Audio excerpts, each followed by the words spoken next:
this is something that every manager should do every time they go into a new job. Maybe Ruben Amorim could have done that a little more when he came in, of course.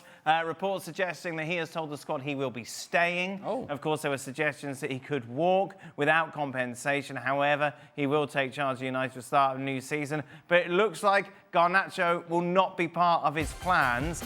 I suppose, Don, there's a lot of buzz around Garnacho, but where's he going to go? What's he going to do? And how much of a concern is his attitude?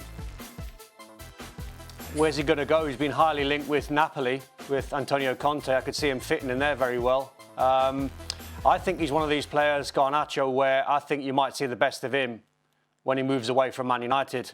I commentated on Napoli last night and they won the Scudetto, and Scott McTominay got voted MVP in Serie A, and he's a player that I'm stunned that Man United let go because the legs that he's got. And I think Garnacho's one of those players where I think he needs a little bit of attention. I think you can see that he needs to be brought into line sometimes.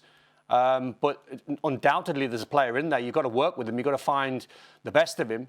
I think Amorim's put that flag in the sand very early on, and he's been quite steadfast in his system. But I think, in all honesty, I think he's threw a lot of the players under the bus at times.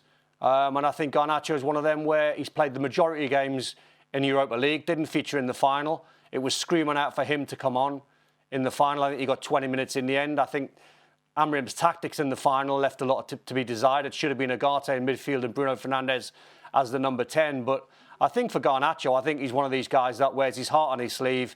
He says it how it is, which you can either like or you don't. But I honestly think if they do sell him, and it could be to Napoli, I think it's one of them. Keep an eye on him because I think he's a player and I think he'll do well elsewhere. And Manchester United, of course, embroiled in the battle as to who will finish 16th and 17th in the Premier League.